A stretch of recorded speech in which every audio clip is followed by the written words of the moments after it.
Hello മച്ചന്മാരെ, welcome back to Mallu explainer. നമ്മൾ എന്തിനാണ് കഥകൾ കേൾക്കുന്നത്? കഥ കേൾക്കുമ്പോൾ നമുക്കൊരു എൻജോയ്മെന്റ്, ഒരു സന്തോഷം ഇതൊക്കെ കിട്ടുമല്ലോ. എന്നാൽ ചില കഥകളുണ്ട്, അതിൽ യാതൊരു ലോജിക്കും ഉണ്ടാവില്ല. അതൊരു മായാ ലോകമായിരിക്കും. ഇങ്ങനെയുള്ള കഥകൾ കാണുന്ന സമയത്ത് ആദ്യം നമ്മുടെ ലോജിക്ക് നമ്മൾ എടുത്ത് മാറ്റിയോക്കും. എന്നിട്ട് ആ ലോകത്തിൽ ആ കഥയോടൊപ്പം നമ്മൾ അങ്ങനെ സഞ്ചരിക്കും. അങ്ങനെ ഒരുപാട് കഥകൾ നിങ്ങളോട് പറഞ്ഞു തന്നിട്ടുണ്ട്. അതുപോലൊരു കഥയാണ് ഇന്നും ഞാൻ പറയാൻ പോകുന്നത്. 5 ദിവസം മുന്നേ പറഞ്ഞ ഒരു കഥയുടെ ബാക്കിയാണിത് എന്ന് കരുതി ആ കഥ കേൾക്കണം എന്നൊന്നും ഇല്ല കേട്ടോ. ഈ കഥ മനസ്സിലാവാനായിട്ട് എന്നാലും വളരെ ചുരുങ്ങിയ സമയത്തിനുള്ളിൽ ഒരു മിനിറ്റ് കൊണ്ട് ആ കഥ എന്താണെന്ന് ഞാൻ നിങ്ങൾക്ക് പറഞ്ഞു തരാം. കുറച്ച് കടൽക്കൊള്ളക്കാര് തകർന്ന് തരിപ്പണമായ ഒരു കപ്പലിൽ നിന്നും അവരൊരു കുട്ടിയെ കട്ടുകൊണ്ട് വരികയാണ്. പിന്നീട് ആ കുട്ടിയെ ഒരു സ്ഥലത്തേക്ക് പാർസൽ അയക്കുന്നുണ്ട്. എന്നാൽ അഡ്രസ്സ് മാറി ആ കുട്ടി എത്തിയത് മോറോലാൻഡ് എന്നു പേരുള്ള ചെറിയൊരു ദ്വീപിലേക്കാണ്. അങ്ങനെ ജിം എന്നുള്ള ആ ഒരു കുട്ടി ആ ദ്വീപിൽ വളരെയാണ്. ആ ദ്വീപിൽ ആകെയുള്ളത് ഒരു 4 പേരാണ്. അവിടെ ഉണ്ടായിരുന്ന ഒരു ലേഡി അവനെ മകനെ പോലെ തന്നെ നോക്കി. അതുപോലെ തന്നെ അവിടെ ഉണ്ടായിരുന്ന ഒരാള് ലൂക്കാസ് എന്ന പേര്. ആളാണെങ്കിൽ അവനെ ഒരു ഗാർഡിയനെ പോലെ നോക്കുകയാണ്. അവന് വേണ്ട എല്ലാം ലൂക്കാസ് ചെയ്തു കൊടുത്തു. അങ്ങനെ ഇരിക്കെ അവരുടെ ദ്വീപിന്റെ കുറച്ചപ്പുറത്തായിട്ട് വലിയൊരു രാജ്യമുണ്ട്. അവിടുത്തെ രാജകുമാരിയും അതുപോലെ തന്നെ കുറെ അധികം കുട്ടികളെയും കാണാതാവുകയാണ്. അപ്പൊ അവരെ തേടി കണ്ടുപിടിക്കാനായിട്ട് കുട്ടിയായിട്ടുള്ള ജിമ്മും അതുപോലെ തന്നെ അവന്റെ അങ്കിളായിട്ടുള്ള ലൂക്കാസും കൂടെ ലൂക്കാസ് ഉണ്ടാക്കിയ ഒരു മാന്ത്രിക ട്രെയിൻ എഞ്ചിൻ ഉണ്ട്. ഇതിന്റെ പുറത്ത് കയറിയിട്ട് ഒരുപാട് സ്ഥലങ്ങളിലേക്ക് പോവാണ്. അത്ഭുതകരമായ കാഴ്ചകളുള്ള വലിയൊരു വനം, പിന്നെ വലിയൊരു രാക്ഷസനുള്ള വലിയൊരു മരുഭൂമി, അതുപോലെ തന്നെ ഒരു മാജിക്കൽ ഗുഹ. ഇതെല്ലാം കടന്ന് ഇവരെത്തുന്നത് വലിയൊരു അഗ്നിപർവ്വതത്തിന്റെ മലയുടെ ചുവട്ടിലാണ്. അവിടെയാണ് ഒരുപാട് ഡ്രാഗൺസ് ഉള്ളത്. ആ ഡ്രാഗൺസിൽ ഒരാളാണ് മിസിസ് ഗ്രെയിൻ ടൂത്ത്. നല്ല വിവരവും വിദ്യാഭ്യാസമുള്ള ഒരു ഡ്രാഗൺ ആണ് കേട്ടോ. ആ ഡ്രാഗൺ ആണ് കുട്ടികളെല്ലാം അങ്ങോട്ടേക്ക് തട്ടിക്കൊണ്ടുപോയിട്ട് അവർക്ക് കുറെ കാര്യങ്ങൾ പഠിപ്പിച്ചു കൊടുത്ത് ഡ്രാഗൺസിന്റേതായിട്ട് ഒരു ലോകം ഉണ്ടാക്കാൻ അവൾ നോക്കുകയായിരുന്നു. എന്നാൽ ആ സമയത്ത് അങ്ങോട്ടേക്ക് എത്തിയ ലൂക്കാസും ജിമ്മും മിസിസ് ഗ്രെയിൻ ടൂത്ത് എന്ന ഒരു ഡ്രാഗണെ കീഴ്പ്പെടുത്തി അതുപോലെ തന്നെ അവിടുത്തെ കുട്ടികളുമായിട്ട് ഇവരുടെ ആ ഒരു മാന്ത്രിക എഞ്ചിനുമായിട്ട് രക്ഷപ്പെട്ട് നേരെ ആ രാജാവിന്റെ അടുത്തേക്ക് പോയിട്ട് രാജകുമാരിയെ രാജാവിന് നൽകുകയാണ്. അതുപോലെ മിസിസ് ഗ്രെയിൻ ടൂത്ത് എന്ന ഒരു ഡ്രാഗണ് ഇവർ ഈ രാജ്യത്തേക്ക് കൊണ്ടുവന്നിട്ട് ഒരു കൂട്ടിലിട്ട് പോട്ടുകയാണ്. അപ്പൊ തന്നെ ആ ഒരു ഡ്രാഗൺ പറയുന്നുണ്ട്, മഹാശക്തിശാലിയായിരുന്നു ഞാൻ, എന്നാൽ ഇപ്പൊ എന്റെ ശക്തി ക്ഷയിച്ചു. ഞാൻ വലിയൊരു ഉറക്കത്തിലേക്ക് പോവാണ്. എന്റെ ശരീരം സ്വർണ്ണ നിറത്തിലാവും. എന്നെ നിങ്ങൾ സംരക്ഷിച്ചോണെന്ന് പറഞ്ഞിട്ട് അവൾ വലിയ ഉറക്കത്തിലേക്ക് പോവാണ്. അതുപോലെ കുമാരിയെ രക്ഷപ്പെടുത്തിക്കൊണ്ട് രാജാവ് ഇവർക്കായിട്ട് വലിയൊരു സമ്മാനം നൽകുന്നുണ്ട്. ചലിക്കുന്ന വലിയൊരു ദ്വീപ്. അതായത് ഇവരുടെ മോറോലാൻഡ് എന്ന് പറഞ്ഞ ചെറിയ ദ്വീപില് അധിക പേർക്കൊന്നും നിൽക്കാൻ കഴിയില്ല. അതുകൊണ്ട് ലൂക്കാസിനും ജിമ്മിനും നിൽക്കാനായിട്ട് രാജാവ് ചലിക്കുന്ന ആ ദ്വീപ് ഇവർക്ക് കൊടുക്കുകയാണ്. അങ്ങനെ ആ ദ്വീപുമായിട്ട് ലൂക്കാസും ജിമ്മും കൂടെ നേരെ മോറോലാൻഡിന്റെ അടുത്തേക്ക് വരികയാണ്. 2 ദ്വീപും ഒരുമിച്ച് വെക്കുകയാണ്. ഇങ്ങനെയാണ് ആദ്യ ഭാഗം നിർത്തിയത് കേട്ടോ. എന്നാൽ പല ചോദ്യങ്ങളും ബാക്കിയാണ്. നമ്മുടെ ഈ ഒരു ജിമ്മ് അത് ആരാണ്? കുട്ടിയായിരിക്കുന്ന അവനെ എങ്ങനെയാണ് കടൽക്കൊള്ളക്കാർക്ക് കിട്ടിയത്? അതുപോലെ തന്നെ ഒരുപോലെയുള്ള ഈ 12 കടൽക്കൊള്ളക്കാർ, അവരുടെ പിന്നിലുള്ള രഹസ്യം എന്താണ്? ആരെ കൊണ്ടും കണ്ടുപിടിക്കാൻ കഴിയാത്ത വലിയൊരു രഹസ്യ താവളം തന്നെ ഈ കടൽക്കൊള്ളക്കാർക്ക് ഉണ്ടായിരുന്നു. അതെവിടെയാണ്? നമ്മൾ ആദ്യ ഭാഗത്തിൽ കണ്ട കുറെ മായാലോകങ്ങളുണ്ടല്ലോ, അതൊന്നുമല്ല രണ്ടാം ഭാഗത്തിൽ അതിനേക്കാളൊക്കെ അടിപൊളിയാണ്. എന്നാൽ പിന്നെ ഈ മാജിക്കൽ വേൾഡിലേക്ക് നമുക്കങ്ങ് പോവുകയല്ലേ. So again welcome back to Mallu explainer. അപ്പോൾ ഈ സിനിമയുടെ ആരംഭത്തിൽ തന്നെ കാണിക്കുന്നത് കടലിന്റെ ഒത്ത നടുവിലായിട്ട് നിൽക്കുന്ന ഒരു വലിയ പായ്ക്കപ്പലാണ്. അതിന്റെ ഉള്ളിൽ കണ്ടാൽ തന്നെ പേടിയാവുന്ന 12 കടൽക്കൊള്ളക്കാരുണ്ട്. എന്തു ചെയ്യാനും മടിയില്ലാത്ത വളരെ ക്രൂരന്മാരാണ് ഈ കടൽക്കൊള്ളക്കാർ. ഇവരിപ്പോ നേരെ വരുന്നത് ഡ്രാഗൺ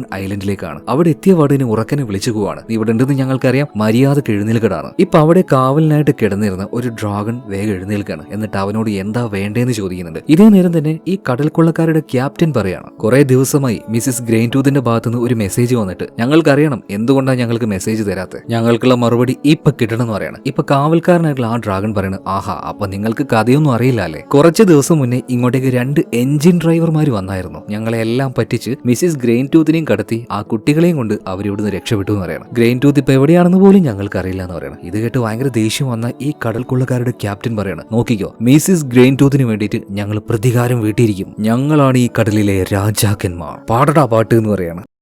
ഇപ്പൊ എല്ലാവരും കൂടെ ഒരുമിച്ചിരുന്ന് പാടുകയാണ്. നമ്മളെല്ലാം കൊള്ളക്കാർ, മോഷണങ്ങൾ ചെയ്യുന്ന ബാബിലോണിൻ കൊള്ളക്കാർ, ധീരരായ കൊള്ളക്കാർ. സംഗതി പാട്ടൊന്ന് മാറിപ്പോയിട്ടുണ്ട്. പണ്ട് എപ്പോഴോ ചെറിയ പ്രായത്തിൽ ഒരു കാർട്ടൂണിൽ കണ്ട ഒരു പാട്ടാണ്. അപ്പോ ഇതേതാണ്, അല്ലെങ്കിൽ ഇത് ആരെങ്കിലും കേട്ടിട്ടുണ്ടോ എന്ന് കമന്റ് ബോക്സിൽ ഒന്ന് പറയണം കേട്ടാ. ഇവിടെ പടത്തിന്റെ ടൈറ്റിൽ എഴുതി കാണിച്ച് ഇതിനുശേഷം നമ്മളെ നേരെ കൊണ്ടുപോകുന്നത് മോറോലാൻഡിലേക്കാണ്. അവിടെ നമ്മുടെ ജിമ്മുണ്ട്, അതുപോലെ തന്നെ കൂടെ ലൂക്കാസും ഉണ്ട്. ലൂക്കാസ് അവന് വേണ്ടി ചെറിയൊരു എഞ്ചിൻ ഉണ്ടാക്കി കൊടുത്തിട്ടുണ്ട്. അതിന് അവനൊരു പേരും വെച്ചിട്ടുണ്ട്, മാലി. മാത്രമല്ല ഇന്ന് ദ്വീപിൽ നന്നായിട്ട് മഴ പെയ്തുകൊണ്ടിരിക്കുകയാണ്. അപ്പൊ ഇതിനിടയിൽ നമ്മുടെ ജിം ലൂക്കാസിനോട് ഒരു കാര്യം പറയാണ്. അങ്കിള്, എനിക്ക് എങ്ങനെയെങ്കിലും എന്റെ അച്ഛനും അമ്മയും ആരാണെന്ന് അറിയണം, ഞാൻ എവിടുന്ന് വന്നു അറിയണം, എന്റെ ജന്മരഹസ്യം എനിക്ക് അറിയാൻ താല്പര്യമുണ്ടെന്ന് പറയാണ്. എന്തായാലും നമുക്കത് പിന്നെ നോക്കാം, തൽക്കാലം വാ നമുക്ക് നിന്റെ അമ്മയുടെ അടുത്തേക്ക് പോകാന്ന് പറഞ്ഞിട്ട് ഇവർ രണ്ടുപേരും നേരെ അമ്മയുടെ വീട്ടിലേക്ക് പോയ സമയത്ത് അവിടെ നമ്മുടെ രാജകുമാരിയായിട്ടുള്ള ലിസി ഉണ്ടായിരുന്നു കേട്ടോ. അപ്പൊ ലിസിയെ കണ്ടപാട് തന്നെ ലൂക്കാസ് ആ കാര്യം ചോദിക്കുന്നുണ്ട്. അല്ല, നമ്മുടെ മിസ്സിസ് ഗ്രെയിൻ ടൂത്ത് അവരുടെ അവസ്ഥ എന്താണ്? അതായത് രാജകുമാരിയെ തട്ടിക്കൊണ്ടുപോയ ആ ഒരു ഡ്രാഗൺസിനെ ഇവരുടെ നാട്ടിലേക്ക് കൊണ്ടുവന്നു പറഞ്ഞില്ലേ, ആ ഡ്രാഗനെ കുറിച്ചാണ് ലൂക്കാസ് ചോദിക്കുന്നത്. അപ്പൊ രാജകുമാരിയായിട്ടുള്ള ലിസി പറയണ, അവളിപ്പോഴും നല്ല ഉറക്കത്തിൽ തന്നെയാണ്, അതുപോലെ തന്നെ പൂർണ്ണമായിട്ടും ഒരു സ്വർണ്ണ രൂപത്തിലേക്ക് മാറിയിട്ടുണ്ട്. അവളെ കാര്യമായിട്ട് നമ്മൾ നല്ല രീതിയിൽ ഉപയോഗിക്കുകയാണെങ്കിൽ ഒരുപാട് ഉപകാരം ഉണ്ടാവും. കാരണം എന്താണെന്നറിയോ, ഈ മിസ്സിസ് ഗ്രെയിൻ ടൂത്തിന് ഭയങ്കര ബുദ്ധിയാണെന്ന് ലിസി പറയാണ്. ഇവരിങ്ങനെ സംസാരിച്ച് നിൽക്കുമ്പോഴാണ് ആരൊരാൾ എന്നെ രക്ഷിക്കണേന്ന് പറഞ്ഞിട്ട് ഉറക്കനെ കരയുന്നത്. അങ്ങനെ എല്ലാവരും കൂടെ പുറത്തേക്ക് ഇറങ്ങി ഓടിപ്പോയി നോക്കുമ്പോൾ കഴിഞ്ഞ ഭാഗത്തിൽ നമ്മൾ കണ്ട ആ ഒരു പോസ്റ്റ്മാൻ ഉണ്ടല്ലോ, അയാൾ ആ വെള്ളത്തിൽ അങ്ങനെ മുങ്ങി താവുന്നു. നോക്കുമ്പോ എന്താ, ഇയാൾ വന്ന ആ ചെറിയ ബോട്ട് അത് തകർന്നു പോയിട്ടുണ്ട്. ലൂക്കാസും ബാക്കിയുള്ള എല്ലാവരും കൂടിയിട്ട് ഈ പോസ്റ്റ്മാനെ ഇപ്പൊ വെള്ളത്തിൽ നിന്നും കരക്ക് കയറ്റുകയാണ്. അപ്പോഴാണ് ഇയാൾ പറയുന്നത്, അതായത് കഴിഞ്ഞ ഭാഗത്തിൽ രാജാവ് ഇവർക്ക് വെള്ളത്തിലൂടെ തനിയെ നീങ്ങി പോകുന്ന ഒരു ദ്വീപ് സമ്മാനമായിട്ട് നൽകിയല്ലോ, അതിന് മോറോലാൻഡ് എന്ന പേരിൽ ഈ ദ്വീപുമായിട്ട് കൂട്ടിച്ചേർത്ത് കെട്ടിവെച്ചായിരുന്നു. എന്നാൽ രാത്രിയാകുമ്പോൾ ആ ദ്വീപ് ആർക്കും കാണാൻ പറ്റുന്നില്ല. അതുകൊണ്ട് തന്നെ പല തവണയായിട്ട് ഇതുപോലെയുള്ള അപകടം സംഭവിക്കുന്നുണ്ട്. എന്തായാലും ഇപ്പൊ ആ ഒരു പോസ്റ്റ്മാനെ ഇവരുള്ളിലേക്ക് കൊണ്ടുവരികയാണ്. എല്ലാവർക്കും പോസ്റ്റ്മാൻ കത്ത് കൊണ്ടുവന്നിട്ടുണ്ടായിരുന്നു. എന്നാൽ നമ്മുടെ ജിമ്മിനൊഴികെ ബാക്കി എല്ലാവർക്കും കത്ത് കിട്ടി. ഓരോരുത്തരും ആ കത്ത് അങ്ങനെ വായിച്ചുകൊണ്ടിരിക്കുകയാണ്. ഇതെല്ലാം കാണുമ്പോൾ ജിമ്മിന് ഭയങ്കരമായിട്ട് വിഷമമാവുന്നുണ്ട്. അവന് സ്വന്തമായിട്ട് എന്ന് പറയാൻ ആരും ഇല്ലല്ലോ. അവനിപ്പോ അവിടുന്ന് സങ്കടത്തിൽ എഴുന്നേറ്റ് പോവാണ്. ഇതേ സമയത്തിന് രാജാവ് പറയാണ്, ലൂക്കാസെ, നിങ്ങൾ കൊണ്ടുവന്ന ആ ഒരു ദ്വീപ് കാരണം ഇവിടെ ഒരുപാട് അപകടം ഉണ്ടാവുകയാണ്. ഇതിന് നമ്മളൊരു പരിഹാരം കണ്ടുപിടിക്കണം എന്ന് പറയണം. ഇതേ സമയത്തിന് നമ്മുടെ ജിം ഒരു കാര്യം പറയുന്നുണ്ട്. അതായത് കഴിഞ്ഞ തവണ ആ സാഹസിക യാത്രയ്ക്ക് ഞങ്ങൾ പോയ സമയത്ത് മരുഭൂമിയിൽ വെച്ച് വലിയൊരു രാക്ഷസനെ കണ്ടു. ഒരു പാവൻ രാക്ഷസൻ, ആകാശം മുട്ടെ വലിപ്പം മാത്രമേ ഉള്ളൂ. ആള് പഞ്ചപാവാണ്. നമുക്ക് അയാളെ ഇങ്ങോട്ടേക്ക് കൊണ്ടുവന്നാൽ അയാളുടെ കയ്യിൽ രാത്രിയാകുമ്പോൾ ഒരു വിളക്ക് കൊടുത്തിട്ടുണ്ടെങ്കിൽ ഇങ്ങോട്ടേക്ക് വരുന്നവർക്ക് ശരിയായിട്ടുള്ള വഴി കാണും. അതുപോലെ തന്നെ നമ്മുടെ ഈ ഒരു ദ്വീപും കാണാൻ പറ്റുമല്ലോ. ഇത് കേട്ട സമയത്ത് രാജാവിന് തോന്നുന്നു, ആഹാ, ഇത് നല്ലൊരു ഐഡിയ ആണല്ലോ. എന്നാ പിന്നെ എത്രയും പെട്ടെന്ന് പോയിട്ട് ആ രാക്ഷസനെ കൂട്ടിയിട്ട് വരാൻ പറയാണ്. അല്ല, നിങ്ങൾ എന്നാണ് അങ്ങോട്ടേക്ക് പോകുന്നതെന്ന് ചോദിക്കുമ്പോൾ ഇപ്പൊ ലൂക്കാസ് പറയണത്, ഞാനും ജിമ്മും കൂടെ ഇന്ന് തന്നെ അങ്ങോട്ടേക്ക് പോകാം. അങ്ങനെ അതിനുള്ള തയ്യാറെടുപ്പ് എടുക്കുകയാണ്. അതായത് ലൂക്കാസിന്റെ എഞ്ചിനായിട്ടുള്ള നമ്മുടെ എമോയും അതുപോലെ തന്നെ ജിമ്മിന്റെ എഞ്ചിനായിട്ടുള്ള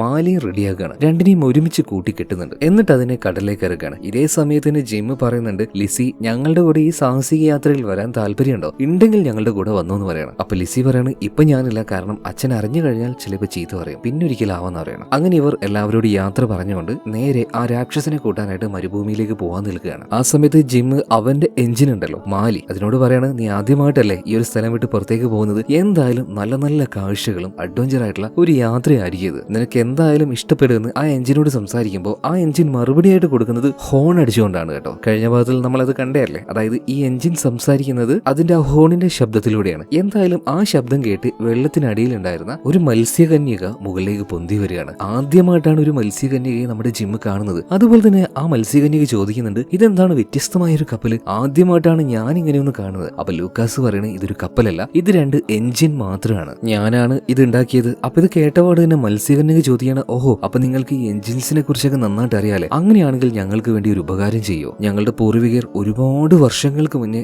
ഞങ്ങൾക്ക് എനർജിക്കും അതുപോലെ തന്നെ വഴികാട്ടിയായിട്ടൊക്കെ ഒരു കാന്തികമല ഉണ്ടാക്കി വെച്ചായിരുന്നു. അതിൽ നിന്നുള്ള പ്രകാശമായിരുന്നു ഞങ്ങളുടെ എല്ലാം വഴികാട്ടിയും എനർജി സ്രോതസ്സും എല്ലാം. പക്ഷേ കഴിഞ്ഞ കുറച്ച് വർഷങ്ങളായിട്ട് ഇപ്പൊ അതിൽ നിന്നും വെളിച്ചം വരുന്നില്ല. ഒന്ന് അങ്ങോട്ടേക്ക് വന്നിട്ട് അതിന്റെ പ്രശ്നം എന്താണെന്ന് നോക്കുവോ? ലൂക്കാസ് കേട്ട പാടിനെ സമ്മതിക്കുകയാണ്, നമുക്ക് എന്തായാലും അങ്ങോട്ടേക്ക് പോവാന്ന് പറയണം. അങ്ങനെ കടലിലൂടെ ഈ മത്സ്യകന്യക ഇവർക്ക് വഴി കാണിച്ചു പോകുന്നുണ്ട്. കുറച്ച് കഴിഞ്ഞപ്പോൾ അവള് തന്നെ ബോട്ടിലേക്ക് കയറിയിട്ട് അങ്ങനെ വഴി കാണിച്ചു കൊടുക്കുകയാണ്. ഈ സമയത്താണ് ജിം അവളുടെ കഴുത്തിൽ കിടക്കുന്ന ആ മാല കാണുന്നത്. ഇതെന്താണ് ചോദിക്കുമ്പോൾ, അത് പിന്നെ ഞാൻ കെട്ടാൻ പോകുന്ന ചെക്കനാ, എനിക്ക് അവനെ ഭയങ്കര ഇഷ്ടമാന്ന് പറഞ്ഞിട്ട് ആ ലോക്കറ്റ് തുറന്ന് കാണിച്ചു കൊടുക്കുകയാണ്. അതിനുള്ളിൽ ഏതോ നീരാളിയെ പോലെ ഏതോ ഒരു ജീവി ഉണ്ടായിരുന്നു. അതിനെയാണ് ഈ മത്സ്യകന്യക വിവാഹം കഴിക്കാൻ പോകുന്നത്.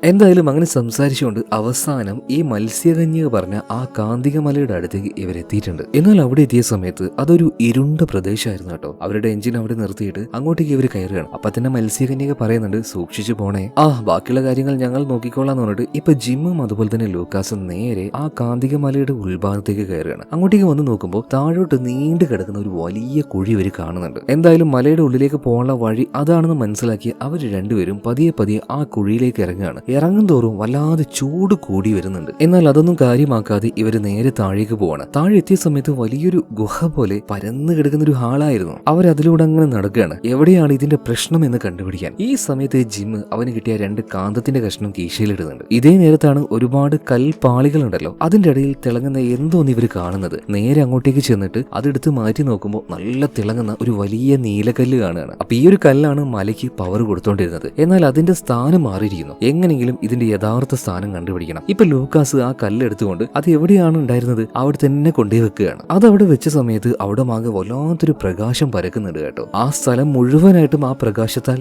ജ്വലിക്കുന്നുണ്ട്. ഈ സമയത്താണ് കടലിന്റെ അടിയിൽ മുങ്ങിപ്പോയ ഒരുപാട് കപ്പലുകൾ അതിപ്പോ ഇവർക്ക് രണ്ടുപേർക്കും കാണാൻ കഴിയുന്നത്. എങ്ങനെയാണ് ഇത്രയും കപ്പൽ ഇവിടെ വന്ന് ഇങ്ങനെ തകർന്നു കിടക്കുന്നത്? ഇവിടെ എന്തോ വലിയൊരു അപകടം ഉണ്ടെന്ന് ഇവർക്ക് രണ്ടുപേർക്കും മനസ്സിലായി. അതുകൊണ്ട് തന്നെ വന്ന വഴിയിലൂടെ ഇവർ മുകളിലേക്ക് പോകുന്നുണ്ട്. അങ്ങനെ മുകളിൽ എത്തിയ സമയത്താണ് ഒരു കാര്യം കണ്ട് രണ്ടുപേരും അത്ഭുതപ്പെടുന്നത്. അതായത് ജിമ്മിന്റെ ആ ചെറിയ ട്രെയിൻ എഞ്ചിൻ ഉണ്ടല്ലോ, അത് വന്നിട്ട് ഈ മലയുടെ ഒരു ഭാഗത്ത് ഒട്ടിപ്പിടിച്ച് നിൽക്കുകയാണ്. ആ സമയത്താണ് ലൂക്കാസിന് ഒരു കാര്യം മനസ്സിലാവുന്നത്. അതായത് ഈ 2 മലകൾക്കിടയിലുള്ള ആ പവർ സോഴ്സ് അത് ഓൺ ആവുന്ന സമയത്ത് ഇവിടെ പ്രകാശം മാത്രമല്ല, ഭയങ്കരമായിട്ടുള്ള ഒരു മാഗ്നറ്റിക് പവർ ഉണ്ടാകുന്നുണ്ട്, ഒരു കാന്തിക ശക്തി. അതുകൊണ്ടാണല്ലോ ഒരു കാന്തമല എന്ന് ഇതിനെ പറയുന്നത്. അപ്പൊ ആ കാന്തിക ശക്തി കൊണ്ടാണ് ഇപ്പൊ ജിമ്മിന്റെ ആ ചെറിയ ട്രെയിൻ ആയിട്ടുള്ള മാലി അവിടെ പോയിട്ട് ഒട്ടിപ്പിടിച്ച് കിടക്കുന്നത്. അതുപോലെ തന്നെ ഇതിലൂടെ പോയി ഒരുപാട് കപ്പലുകൾ തകർന്നതും ഇത് കാരണം തന്നെയാണ്. ഈ മലകള് ആ കപ്പലുകളെ ഇങ്ങോട്ടേക്ക് ആകർഷിക്കും. എന്തായാലും ഇപ്പൊ ആ ഒരു മല ആക്റ്റീവായി കിടക്കുകയാണ്. ഇത് കണ്ട സമയത്ത് മത്സ്യകന്യയ്ക്ക് ഒരുപാട് സന്തോഷമാവാണ്. അവരോട് നന്ദി പറയണം, ഞാൻ എന്തായാലും ഇത് ബാക്കിയുള്ളവരോട് പറയട്ടെ എന്ന് പറഞ്ഞിട്ട് സന്തോഷത്തിൽ അവൾ പോകാൻ നിൽക്കുമ്പോൾ ഇപ്പൊ ലൂക്കാസ് പറയണം, പോകല്ലേ, വേറൊരു കാര്യം പറയാണ്ട് ഇതാ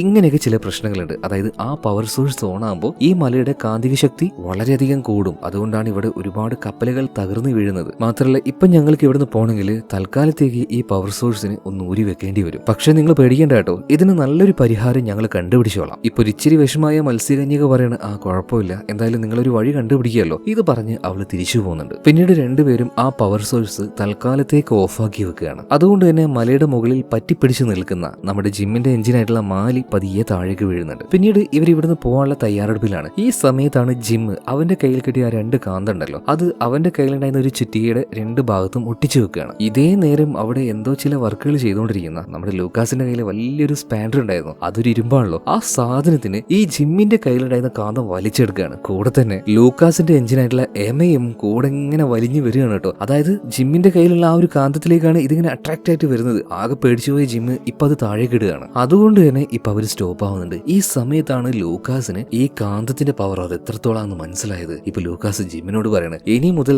നമ്മുടെ ഈ ഒരു വാഹനം മുന്നോട്ടേക്ക് പോകാനായിട്ട് കൽക്കരിയുടെ ആവശ്യമില്ല, ഇത് മാത്രം മതി എന്ന് പറഞ്ഞിട്ട് ആ 2 മാഗ്നറ്റിക് കല്ലുകൾ ഉണ്ടല്ലോ അതിനെ 2 ഭാഗത്തായിട്ട് കെട്ടിവെക്കുന്നുണ്ട്. അതുപോലെ തന്നെ തൽക്കാലം നമുക്ക് നിന്റെ എഞ്ചിനെ കൊണ്ടുപോകാൻ പറ്റില്ല ജിമ്മെ, നമുക്ക് കാര്യങ്ങളൊക്കെ ശരിയാക്കിയിട്ട് മറ്റൊരു ദിവസം വന്നിട്ട് അവനെ കൊണ്ടുപോകാന്ന് പറയാണ്. ജിമ്മും ഓക്കെ എന്ന് പറയാണ്. ഇപ്പൊ മാലിയുടെ അടുത്തേക്ക് ചെന്ന് അവനോട് കാര്യങ്ങളൊക്കെ പറയാണ്. എന്നിട്ട് അതിന്റെ മുകളിൽ ഒരു കത്ത് എഴുതി വെക്കുന്നുണ്ട്, ഇതെന്റെ എഞ്ചിനാണ്, ആരും വന്നത് എടുക്കരുത്. അങ്ങനെ ഇവർ രണ്ടുപേരും ആ ഒരു കാന്തം വെച്ച ഇവരുടെ എഞ്ചിൻ പിന്നീട് ഡ്രൈവ് ചെയ്യാൻ തുടങ്ങുകയാണ്. എന്നാൽ ആദ്യത്തേതിനേക്കാൾ ഭയങ്കരമായ വേഗത്തിലാണ് പോകുന്നത്. അതുപോലെ തന്നെ ഒരു ഘട്ടത്തിൽ പതിയെ ആ കാന്തം വെച്ച കല്ല് ലൂക്കാസ് പതിയെ ഒന്ന് പൊക്കിയ സമയത്ത് ഒരു വിമാനം പോലെ ഇത് മുകളിലേക്ക് പറക്കാൻ തുടങ്ങുകയാണ് കേട്ടോ. ഈ സമയത്ത് സന്തോഷം കൊണ്ട് ലൂക്കാസ് പറയുന്നത്, ജിമ്മെ നമ്മൾ ഈ ലോകം മുഴുവൻ ഇനി ചുറ്റി കാണും കേട്ടോ. അങ്ങനെ കുറച്ചധികം ദൂരം സഞ്ചരിച്ചുകൊണ്ട് അവസാനം ഇവർ ആ ഒരു മരുഭൂമിയിലേക്ക് വളരെ എളുപ്പത്തിൽ എത്തുന്നുണ്ട്. എന്നാൽ അവിടെ എത്തിയ സമയത്ത് പഴയ ചില ഓർമ്മകൾ ജിമ്മിനെ വേട്ടയാടുകയാണ്. അവിടെ അവന്റെ അമ്മയുടെയും അച്ഛന്റെയും ആ ഒരു കപ്പലുള്ളതുപോലെ അവന് തോന്നുകയാണ്. അതുകൊണ്ട് തന്നെ അവന്റെ കൈ തട്ടി ഈ എഞ്ചിന്റെ കൺട്രോൾ പോവാണ് കേട്ടോ. ഇത്രയും നേരം നല്ല രീതിയിൽ വന്നുകൊണ്ടിരുന്ന ആ ഒരു എഞ്ചിനാണെങ്കിൽ ഇപ്പൊ നേരെ ആ ഒരു മരുഭൂമിയിലേക്ക് വന്ന് വീഴുകയാണ്. എന്നാൽ രണ്ടുപേർക്കും കാര്യമായിട്ട് അപകടമൊന്നും സംഭവിച്ചില്ല കേട്ടോ. എന്തായാലും ഇവര് വന്ന് വീണ സ്ഥലം അത് കറക്റ്റ് തന്നെയാണ്.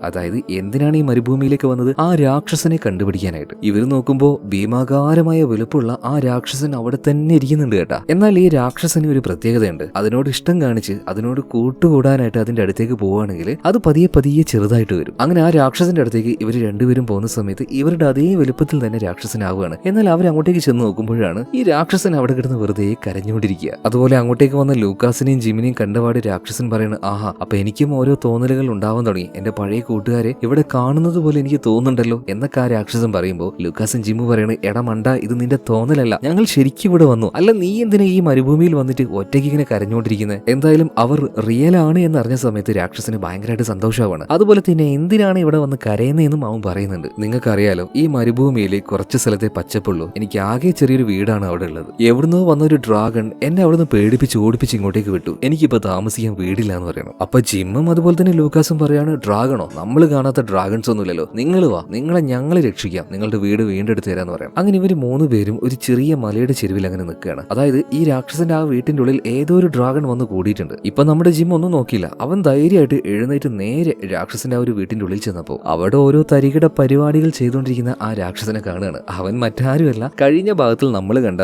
ആ കുട്ടി ഹിപ്പോ ഡ്രാഗൺ ഉണ്ടല്ലോ, അവനാണ്. അവനെ കണ്ട് പേടിച്ചിട്ടാണ് ഇത്രയും വലിയ രാക്ഷസൻ ഇവിടുന്ന് ഓടിയിരിക്കുന്നത്. എന്തായാലും അവിടെ വെച്ച് ഹിപ്പോ ഡ്രാഗനെ കണ്ട സമയത്ത് നമ്മുടെ ജിം ഒന്ന് ഞെട്ടിപ്പോകുന്നുണ്ട് കേട്ടോ. ഇതേ നേരത്താണ് ലൂക്കാസ് ആ രാക്ഷസനെയും കൂട്ടി ഇങ്ങോട്ടേക്ക് വരുന്നത്. രാക്ഷസനാണെങ്കിൽ ഹിപ്പോ ഡ്രാഗനെ കാണുന്ന സമയത്തിന് പേടിച്ച് ഇപ്പൊ നമ്മുടെ ലൂക്കാസിന്റെ പിന്നിൽ പോയി നിൽക്കുകയാണ്. ജിമ്മിന്റെ പിന്നിലാണെങ്കിൽ ഹിപ്പോ ഡ്രാഗനും ഉണ്ട്. ഇപ്പൊ അവർ രണ്ടുപേരെയും അങ്ങോട്ടും ഇങ്ങോട്ട് പരിചയപ്പെടുത്തി കൊടുക്കുകയാണ്. പേടിക്കണ്ട, നിങ്ങൾ രണ്ടുപേരും ഞങ്ങളുടെ സുഹൃത്താണ്, രണ്ടുപേരെയും അങ്ങോട്ടും ഇങ്ങോട്ട് പരിചയപ്പെടുത്തി കൊടുക്കുകയാണ്. ഇപ്പൊ ഹിപ്പോ ഡ്രാഗൻ പറയുന്നുണ്ട്, ഈ ജീവിതത്തിൽ എന്നെ കണ്ട് ആകെ പേടിച്ച ഒരു മനുഷ്യൻ ഇയാൾ മാത്രമായിരുന്നു, അതും ഇപ്പൊ ഇല്ലാണ്ടായി. എന്തായാലും അന്ന് രാത്രിയെ ഒരു ക്യാമ്പ് ഫയർ എല്ലാം സെറ്റ് ചെയ്ത് ഭക്ഷണം കഴിച്ചുകൊണ്ടിരിക്കുന്ന സമയത്ത് ജിം എന്തിനാണ് ഇങ്ങോട്ടേക്ക് വന്നേ എന്ന് രാക്ഷസനോട് പറയാണ്. ഇവരുടെ ദ്വീപിൽ വിളക്ക് പിടിച്ചു നിൽക്കാൻ ആവശ്യമായിട്ടുള്ള ഒരു ജോലിക്കാരന് ആവശ്യമുണ്ട്. അപ്പൊ ആ ഒരു ജോലി ചെയ്യാൻ താല്പര്യം ഉണ്ടോന്ന് ചോദിച്ചപ്പോൾ രാക്ഷസൻ പറയാം, തീർച്ചയായിട്ടും ഞാൻ വരുന്നു പറയണം. അതുപോലെ തന്നെ ഹിപ്പോ ഡ്രാഗൺ, നീ എന്തിനാണ് ഇപ്പൊ ഇങ്ങോട്ടേക്ക് വന്നത്? നിന്റെ ആ ഒരു അഗ്നിപർവ്വത മലയുണ്ടല്ലോ, അതിന്റെ ചോട്ടിൽ നിന്ന് നീ പുറത്തിറങ്ങാത്തതാണല്ലോ. ഇപ്പോഴാണ് ഹിപ്പോ ഡ്രാഗൺ വരുന്നത്. അന്ന് നിങ്ങൾ അവിടെ വന്ന് ചില കാര്യങ്ങളൊക്കെ ഒപ്പിച്ചു വെച്ച് പോയില്ലേ, നിങ്ങൾക്ക് വഴി കാണിച്ചത് ഞാനാണെന്നും അവർക്ക് മനസ്സിലായി, അതായത് ബാക്കിയുള്ള ഡ്രാഗൺസിന്. അതുകൊണ്ട് തന്നെ എന്നെ ഒരു രാജ്യദ്രോഹിയാക്കിയിട്ട് അവന്മാരെന്നെ അടിച്ച് ഓടിപ്പിച്ചു. അങ്ങനെയാണ് ഞാൻ ഇങ്ങോട്ടേക്ക് വന്ന് പെട്ടത്. ഇനി എനിക്ക് ജീവിക്കാനായിട്ട് വേറൊരു വഴിയില്ല എന്ന് പറഞ്ഞിട്ട് പാപം ഹിപ്പോ ഡ്രാഗൺ അങ്ങനെ കരഞ്ഞോണ്ടിരിക്കുകയാണ്. ഇപ്പോഴാണ് ജിം ഹിപ്പോ ഡ്രാഗന്റെ അടുത്ത് ഒരു കാര്യം പറയുന്നത്, നിനക്കും ഞാൻ നല്ലൊരു ജോലി തരട്ടെ, അങ്ങോട്ടേക്ക് പോയാലോ നമുക്ക്? അപ്പൊ തന്നെ ഹിപ്പോ ഡ്രാഗൺ അതിന് സമ്മതിക്കുകയാണ്. അങ്ങനെ ഇവർ 4 പേരും നമ്മുടെ ലൂക്കാസിന്റെ എമ എന്ന് പറഞ്ഞ ആ ഒരു എഞ്ചിന്റെ മുകളിൽ കയറിയിട്ട് ഇവരങ്ങനെ പറന്നുകൊണ്ട് തന്നെ നേരെ പോകുന്നത് മത്സ്യകന്യക കാണിച്ചു കൊടുത്ത ഒരു കാന്തിക മലയുണ്ടല്ലോ, അങ്ങോട്ടേക്കാണ്. അവിടെ എത്തിയപാട് തന്നെ ഹിപ്പോ ഡ്രാഗനോട് എന്താണ് അവൻ ഇവിടെ ചെയ്യേണ്ടത് എന്ന് പറഞ്ഞു കൊടുക്കുന്നുണ്ട്. അതായത് ഇതിലൂടെ എപ്പോഴെങ്കിലും ഒരു കപ്പൽ പോവുകയാണെങ്കിൽ പെട്ടെന്ന് തന്നെ നീ താഴേക്ക് പോയിട്ട് ഈ കാന്തിക മലയ്ക്ക് പവർ നൽകുന്ന ആ കല്ലിനെ എടുത്തു മാറ്റണം. അത് എടുത്തു മാറ്റിയിട്ടില്ലെങ്കിൽ ആ കപ്പൽ ഇങ്ങോട്ടേക്ക് വന്ന് ഈ മലയിൽ ഇടിച്ച് തകർന്നു പോകും. അപ്പൊ ഈ ഒരു ജോലി നീ നന്നായിട്ട് ചെയ്യില്ലെന്ന് ചോദിക്കുമ്പോൾ ഹിപ്പോ ഡ്രാഗന് ഭയങ്കരമായിട്ട് സന്തോഷമാണ്. തീർച്ചയായിട്ടും ഞാൻ ഇതെന്തായാലും ചെയ്യുന്നു പറയണം. ഈ നേരത്താണ് അങ്ങോട്ടേക്ക് വന്ന മത്സ്യകന്യകയെ ഹിപ്പോ ഡ്രാഗൻ കാണുന്നത്. ഹിപ്പോ ഡ്രാഗനെ കണ്ട് അവളും പേടിക്കുകയാണ്, അതുപോലെ തന്നെ മത്സ്യകന്യകയെ കണ്ട് ഹിപ്പോ ഡ്രാഗനും പേടിക്കുകയാണ്. എന്നാൽ രണ്ടുപേരും അങ്ങോട്ടും ഇങ്ങോട്ടും പേടിക്കേണ്ട ആവശ്യമില്ല, നിങ്ങൾ രണ്ടുപേരും എപ്പോഴും സുഹൃത്തായിട്ട് ഇവിടെ ഉണ്ടാവണമെന്ന് പറഞ്ഞിട്ട് ജിം രണ്ടുപേരെയും അങ്ങോട്ടും ഇങ്ങോട്ടും പരിചയപ്പെടുത്തി കൊടുക്കുകയാണ്. ഇപ്പൊ അവരുടെ ആ ഒരു പേടിയെല്ലാം മാറിയിട്ടുണ്ട്. എന്തായാലും ഇതിനുശേഷം ജിം അവന്റെ ചെറിയ എഞ്ചിൻ ഉണ്ടല്ലോ മാലി, അതിനെടുക്കാൻ വേണ്ടി അങ്ങോട്ടേക്ക് പോയപ്പോ അവിടെ സാധനമില്ല, അത് ആരും ഇവിടുന്ന് അടിച്ചു മാറ്റി കൊണ്ടുപോയിട്ടുണ്ട്. ഇപ്പൊ അവിടെ ആ ഒരു കത്ത് മാത്രമേ ഉള്ളൂ കേട്ടോ. അപ്പൊ ഇത് കണ്ടപാടിനെ ലൂക്കാസ് പറയാണ്, ജിമ്മെ എത്രയും പെട്ടെന്ന് നിന്റെ എഞ്ചിൻ നമുക്ക് കണ്ടുപിടിക്കണം, മിക്കവാറും അത് കൊണ്ടുപോയത് ആ കടൽക്കൊള്ളക്കാരായിരിക്കും. നമുക്ക് എന്തായാലും ലിസിയുടെ അച്ഛനുണ്ടല്ലോ രാജാവ്, അദ്ദേഹത്തോട് സഹായം ചോദിക്കാം. അതുപോലെ തന്നെ നമുക്ക് ഈ രാക്ഷസനെ എങ്ങനെയെങ്കിലും മോറോലാൻഡിൽ എത്തിക്കണമല്ലോ, അതിനുവേണ്ടി മത്സ്യകന്യകയോട് സഹായം ചോദിക്കുകയാണ്. അവളാണെങ്കിൽ ഒരു കടൽക്കുതിര ഇങ്ങോട്ടേക്ക് വരുത്തിയിട്ട് ആ കടൽക്കുതിര വഴി ഇയാൾ അങ്ങോട്ടേക്ക് അയക്കാന്ന് പറയണം. അതുകൊണ്ട് തന്നെ ജിമ്മും ലൂക്കാസും അവരുടെ ആ ഒരു എഞ്ചിൻ ഉപയോഗിച്ച് നേരെ പറന്നുകൊണ്ട് രാജാവിന്റെ സ്ഥലത്തേക്ക് എത്തുകയാണ് കേട്ടോ. ഇപ്പൊ രാജാവിന്റെ കൂടെ നമ്മൾ കഴിഞ്ഞ ഭാഗത്തിൽ കണ്ട ആ ചോട്ടാ പയ്യൻ, 2 ഔൺസുള്ള ആ ഒരു പയ്യനുണ്ട്, അവന്റെ പേര് പിങ് പോങ് എന്നാട്ടോ. ഇപ്പൊ രാജാവിന്റെ പ്രധാന ഉപദേഷ്ടാവും അവനാണ്. അപ്പൊ അവന്റെ അടുത്തേക്ക് പോയിട്ട് ജിമ്മും ലൂക്കാസും കാര്യങ്ങളൊക്കെ പറയാണ്. അങ്ങനെ രാജാവിന്റെ അടുത്തേക്ക് ഇവര് പോകുന്നുണ്ട്, സഹായം ചോദിക്കുകയാണ്. എന്നാൽ രാജാവിനെ കൊണ്ട് ഇവരെ സഹായിക്കാൻ കഴിയില്ല. പക്ഷെ സഹായിക്കാൻ പറ്റുന്ന മറ്റൊരാൾ ഇവിടെ ഉണ്ട്, മറ്റാരുമല്ല, നമ്മുടെ മിസ്സിസ് ഗ്രെയിൻ ടൂത്ത്. അങ്ങനെ ഇവരെല്ലാവരും ഗ്രെയിൻ ടൂത്തിനെ പൂട്ടിയിട്ട് ആ കൂട്ടിന്റെ അടുത്തേക്ക് ചെല്ലുകയാണ്. സ്വർണ്ണ രൂപത്തിൽ മയങ്ങിക്കിടക്കുന്ന അവളിപ്പോ കണ്ണ് തുറക്കുകയാണ്. കണ്ണ് തുറന്നപാട് തന്നെ അവൾ ഏതോ വലിയൊരു സാമ്രാജ്യത്തിനെ കുറിച്ചാണ് പറയുന്നത്. അത് വെള്ളത്തിനടിയിലായി പോയി, അവിടെ ഉണ്ടായിരുന്ന എല്ലാവരും നശിച്ചുപോയി. ഇത് കേട്ടപ്പോൾ ലൂക്കാസ് പറയണത്, ഞങ്ങൾക്ക് ഇതൊന്നും അല്ല അറിയേണ്ടത്, ആ കൊള്ളക്കാരുണ്ടല്ലോ അവരെ കുറിച്ചാണ് അറിയേണ്ടത്. ഇത് കേട്ട സമയത്ത് ഗ്രെയിൻ ടൂത്ത് അതിനുള്ള ഒരു വഴി പറഞ്ഞു കൊടുക്കുകയാണ്. നിങ്ങൾ വലിയൊരു കപ്പൽ ഉണ്ടാക്കുക, അതിൽ നിറയെ പീരങ്കികൾ നിറക്കുക. ആ കപ്പലിന് സാധാരണ കൊടുക്കുന്നത് പോലെയുള്ള കളറ് കൊടുക്കാതെ ആകാശത്തിന്റെയും കടലിന്റെയും നിറം കൊടുക്കുക. എന്നിട്ട് നിങ്ങൾ ആ കപ്പലിനെ നിയന്ത്രിക്കാതെ കാറ്റിന്റെ ദിശയിൽ ആ കപ്പലിനെ വിടുക. അവസാനം നിങ്ങൾ ആ കടൽക്കൊള്ളക്കാരുടെ അടുത്തേക്ക് എത്തിയിരിക്കും. ഈ സമയത്ത് നമ്മുടെ കുട്ടിയായിട്ടുള്ള ജിമ്മ് ചോദിക്കുകയാണ്, മിസ്സിസ് ഗ്രെയിൻ ടൂത്ത്, ഈ യുദ്ധത്തിൽ ഞങ്ങൾ ജയിക്കാൻ വല്ല സാധ്യതയുണ്ടോ? ഇതേ നേരം തന്നെ ഗ്രെയിൻ ടൂത്ത് പറയാണ്, നീ പോകുന്ന വഴിയിൽ നിനക്കൊരു ചുവന്ന നക്ഷത്രം കാണാൻ കഴിയും. ആ നക്ഷത്രം നിന്നെ വഴി കാണിക്കും. അതെന്താണെന്ന് ജിമ്മിന് ഇപ്പൊ മനസ്സിലായില്ല. എന്തായാലും എല്ലാവരും പോയി കഴിഞ്ഞപ്പോൾ നമ്മുടെ രാജകുമാരിയായിട്ടുള്ള ലിസി പോയിട്ട് മിസ്സിസ് ഗ്രെയിൻ ടൂത്തിനോട് എന്തൊക്കെയോ ചില കാര്യങ്ങൾ സംസാരിക്കുന്നുണ്ട്. അപ്പൊ മിസ്സിസ് ഗ്രെയിൻ ടൂത്ത് പറയാണ്, എന്തായാലും അവരുടെ കൂടെ നീ കൂടെ പോകണം, ഈ സാഹസിക യാത്രയിൽ നീ എന്തായാലും പങ്കെടുക്കണം. അതുപോലെ ചില രഹസ്യങ്ങൾ എനിക്ക് നിന്നോട് പറയാനുണ്ട്, മറ്റാരോടും ഇത് പറയരുത് എന്ന് പറഞ്ഞിട്ട് മിസ്സിസ് ഗ്രെയിൻ ടൂത്ത് അത് അവൾക്ക് പറഞ്ഞു കൊടുക്കുകയാണ്. അങ്ങനെ കപ്പലെല്ലാം തയ്യാറായിട്ടുണ്ട്. മാത്രമല്ല ആ കപ്പലിനാണല്ലോ നമ്മുടെ ലൂക്കാസ് പോകുന്നത്. അതുകൊണ്ട് തൽക്കാലം എമ എന്ന ഒരു എഞ്ചിനോട് ഇവിടെ വെയിറ്റ് ചെയ്യാൻ വേണ്ടി പറയാണ്. നിങ്ങളൊരു കാര്യം മനസ്സിലാക്കണം, പക്ക ഫാന്റസി മൂവിയാണ്, നോ ലോജിക്ക്. ആ എഞ്ചിന് ജീവനുണ്ട്. അപ്പൊ ആ കാര്യങ്ങളൊക്കെ മൈൻഡിൽ വേണം കേട്ടാ. എന്തായാലും തയ്യാറായ ആ ഒരു കപ്പലുമായിട്ട് ഒരു വലിയ ടീം തന്നെ ഇവിടുന്ന് പുറപ്പെടുകയാണ്. രാജാവിന്റെ പടയാളികളും ആ ഒരു കപ്പലുണ്ട്. അങ്ങനെ യാത്ര തുടങ്ങുന്നതിന് മുന്നേ തന്നെ രാജകുമാരി പോയിട്ട് അച്ഛനോട് ചോദിക്കുന്നുണ്ട്, അച്ഛാ ഞാനും കൂടെ ഇവരുടെ കൂടെ പോയിക്കോട്ടെ. അപ്പൊ രാജാവല്ല ചക്രവർത്തിയാണ്. ചക്രവർത്തി പറയണം, ഏയ് ഒരു കാരണവശാലും പറ്റില്ല, കാരണം ഒരു തവണ എനിക്ക് നിന്നെ നഷ്ടമായതാ, ഇനി എനിക്ക് റിസ്ക് എടുക്കാൻ പറ്റില്ല എന്ന് പറഞ്ഞിട്ട് കുമാരി ലിസിയെ വിട്ടില്ല കേട്ടോ. എന്തായാലും അവിടുന്ന് അവർ കപ്പൽ പുറപ്പെടുകയാണ്. എന്നാൽ ഈ കപ്പലിനെ ആർക്കും കാണാൻ കഴിയില്ല, അതിന്റെ നിറം അങ്ങനെ ആയതുകൊണ്ട് തന്നെ. മാത്രമല്ല ഈ കപ്പലിനെ ആരും നിയന്ത്രിക്കുന്നുമില്ല. ക്യാപ്റ്റൻ ഉണ്ടെങ്കിലും കാറ്റിന്റെ ദിശയ്ക്കനുസരിച്ച് മാത്രമാണ് കപ്പൽ മുന്നോട്ടേക്ക് പോകുന്നത്. കുറെ ദൂരം പോയി, കുറെ നാളുകൾ കഴിഞ്ഞു, എന്നിട്ടും ഈ കടൽ കൊള്ളക്കാരുടെ അടുത്തേക്ക് ഇവർ എത്താത്തത് കൊണ്ട് തന്നെ ക്യാപ്റ്റന് ദേഷ്യം വരാൻ തുടങ്ങി. ക്യാപ്റ്റൻ അവസാനം പറയാണ്, ഞാൻ തന്നെ ഇനി കപ്പലിന്റെ കാര്യം നോക്കിക്കോളാം എന്ന് പറഞ്ഞിട്ട് അയാൾക്ക് ഇഷ്ടമുള്ളതുപോലെ അതിനെ നിയന്ത്രിക്കാൻ പോകുന്ന സമയത്ത് ജിമ്മും ലൂക്കാസും തടുക്കുകയാണ്. എന്നാൽ അവരുടെ വാക്കുപോലും കേൾക്കാതെ ക്യാപ്റ്റൻ ഈ കപ്പലിന്റെ സ്റ്റിയറിംഗ് വീല് അത് പിടിച്ച് തിരിക്കാൻ നോക്കുകയാണ്. എന്നാൽ സാധനം അനങ്ങുന്നില്ല, അതവിടെ സ്റ്റക്കായി നിൽക്കുകയാണ്. അപ്പൊ താഴെ നിന്നും ആരോ ഇതിനെ കൺട്രോൾ ചെയ്യുന്നുണ്ട് മനസ്സിലായി. വാളെടുത്ത് ദേഷ്യം വന്ന ക്യാപ്റ്റൻ നേരെ താഴേക്ക് പോയി നോക്കുമ്പോൾ അവിടെ ഒരാളെ കണ്ട് ഞെട്ടിപ്പോവാണ്. അത് മറ്റാരുമല്ല, നമ്മുടെ കുമാരി ലിസി ആയിരുന്നു. അപ്പൊ തന്നെ ക്യാപ്റ്റൻ ഉറക്കിന് വിളിച്ചു പറയുന്നുണ്ട്, ദാ കുമാരി ലിസി വീഴുണ്ട്, എത്രയും പെട്ടെന്ന് തന്നെ നമുക്ക് കൊട്ടാരത്തിലേക്ക് തിരിച്ചു പോകണം, കുമാരിയെ കൊട്ടാരത്തിൽ ഏൽപ്പിക്കണം എന്ന് പറയാണ്. എന്നാൽ ഇതേ നേരം തന്നെ മുകളിൽ നിന്നും ആരൊരാൾ വിളിച്ചു പറയുന്നുണ്ട്, ക്യാപ്റ്റൻ ഓടിവാ, ഞങ്ങൾ ഇതാ ഇവിടെ ഒരു സാധനം കാണുന്നുണ്ട്. ക്യാപ്റ്റൻ വേഗം തന്നെ മുകളിലേക്ക് ഓടിപ്പോയി നോക്കുമ്പോൾ അവര് തേടി വന്ന വൈൽഡ് 30 എന്ന് പറഞ്ഞ ആ കൊള്ളക്കാരുടെ കപ്പൽ അതിപ്പോ കാണാൻ പറ്റുന്നുണ്ട്. പെട്ടെന്ന് തന്നെ ഒരു അറ്റാക്കിന് തയ്യാറെടുക്കാൻ വേണ്ടി ക്യാപ്റ്റൻ പറയാണ്. സോ ഇവരുടെ പീരങ്കികളെല്ലാം തയ്യാറാക്കി നിർത്തി ഈ കടൽ കൊള്ളക്കാരുടെ കപ്പലിനോട് അടുപ്പിച്ച് അതിന് നേരെ ഷൂട്ട് ചെയ്യാണ്. എല്ലാ ഉണ്ടകളും ആ കപ്പലിൽ പോയി തട്ടുന്നുണ്ട്. എന്നാൽ പ്രശ്നം എന്താണെന്ന് വെച്ചാൽ കടൽ കൊള്ളക്കാരുടെ ഈ കപ്പലുണ്ടല്ലോ, അതിന് ചുറ്റും അവരൊരു കവചം ഉണ്ടാക്കി വെച്ചിട്ടുണ്ട്. അതുകൊണ്ട് തന്നെ ആ പീരങ്കിയുടെ ഉണ്ടകളൊന്നും അതിനൊന്നും ചെയ്യുന്നില്ല, ചെറിയൊരു സ്ക്രാച്ച് മാത്രമേ ഉണ്ടാക്കുന്നുള്ളൂ. എന്നാൽ അവർക്ക് നേരെ ഇങ്ങനെ ഒരു അറ്റാക്ക് ഉണ്ടാകുന്ന സമയത്ത് മറഞ്ഞിരിക്കുന്ന ആ ഒരു കപ്പലിനെ അവർ കണ്ടുപിടിക്കാതിരിക്കുമോ? അവരിപ്പോ കണ്ടുപിടിച്ചു. അതുപോലെ തന്നെ നമ്മുടെ കപ്പലിലെ ക്യാപ്റ്റൻ അയാളുടെ ബൈനോക്കുലർ വെച്ച് നോക്കുന്ന സമയത്ത് ഒരുപോലെ തോന്നിപ്പിക്കുന്ന 12 പേരാണ് ആ കപ്പലിലുള്ളത്. അതായത് ഒരമ്മ ഒറ്റ പ്രസവത്തിൽ പ്രസവിച്ച ഒരുപോലെയുള്ള 12 പേര്. അവരാണ് ഈ കപ്പലിലെ കടൽ കൊള്ളക്കാരായിട്ട് ഈ കടൽ മുഴുവനും അടക്കി വാഴുന്നത്. ബുദ്ധി ഒരു തരി പോലും ഇല്ലാത്ത വളരെ ക്രൂരന്മാരായിട്ടുള്ള കൊള്ളക്കാരാണ് ഇവർ. എന്തായാലും കപ്പൽ കണ്ടുപിടിച്ചത് കൊണ്ട് തന്നെ ഇവരുടെ കപ്പലിലേക്ക് അവർ ചാടി വീഴുകയാണ്. പിന്നീട് അങ്ങോട്ടേക്ക് വലിയൊരു യുദ്ധം തന്നെ ഉണ്ടാകുന്നുണ്ട്. അതുപോലെ തന്നെ നമ്മുടെ ലൂക്കാസിന് അറിയാലോ, ആള് മഹാബലവാനാണ്. അതുകൊണ്ട് അവന്റെ അടുത്തേക്ക് വരുന്ന ഈ കൊള്ളക്കാരെയൊക്കെ അവൻ തൂക്കിയെടുത്ത് എറിയുന്നുണ്ട്. എന്നാൽ ഈ യുദ്ധത്തിൽ കടൽ കൊള്ളക്കാർ തന്നെ ജയിക്കുകയാണ് കേട്ടോ. കാരണം അവർ 12 പേരുണ്ട്, 12 പേരും നല്ല ഉഗ്രം പോരാളികളാണ്. ഇവരുടെ പടച്ചട്ട കൊണ്ടോ വാളുകൾ കൊണ്ടോ ഇവരെ നേരിടാൻ പറ്റിയില്ല. അവസാനം ഇവരെ ഈ കടൽ കൊള്ളക്കാർ തോപ്പിക്കുകയാണ്. എന്നാൽ ഇതിനിടയിൽ ഒരു അപകടത്തിൽപ്പെട്ട് നമ്മുടെ ജിമ്മ് വെള്ളത്തിലേക്ക് വീഴുകയാണ്. ആ സമയത്ത് തന്നെ കടൽ കൊള്ളക്കാർ എല്ലാവരെയും ബന്ദികളാക്കിയിട്ട് അവരുടെ കപ്പലിലേക്ക് കയറ്റിയിട്ടുണ്ട്. ഇപ്പൊ ജിമ്മിനെ അവർ കാണുന്നില്ല. എന്നാൽ നിലത്ത് വീണെടുക്കുന്ന ജിമ്മിനെ മറ്റൊരാൾ കാണുന്നുണ്ട്. മറ്റാരുമല്ല, നമ്മുടെ കുമാരിയായിട്ടുള്ള ലിസി തന്നെ. അവനിപ്പോ എന്താക്കിയെന്നറിയോ, ഈ കപ്പലിന്റെ മുൻഭാഗത്തായിട്ട് ഒരു എല്ലിന്റെ കൂടുണ്ട്, അതിന്റെ ഉള്ളിൽ കയറിയിരിക്കുകയാണ്. ഇതേ നേരം തന്നെ ആ വിചിത്രമായിട്ടുള്ള കപ്പലുമായിട്ട് ഈ കടൽ കൊള്ളക്കാർ വളരെ അപകടം പിടിച്ച ഒരു സ്ഥലത്തേക്ക് പോയിക്കൊണ്ടിരിക്കുകയാണ്. ആ നേരത്ത് ഇവരുടെ ആ ഒരു ദേശീയഗാനം പാടുന്നുണ്ട്, നമ്മളെല്ലാം കൊള്ളക്കാർ. ഞാൻ നേരത്തെ പാടിയില്ലേ, ആ പാട്ട് തന്നെ.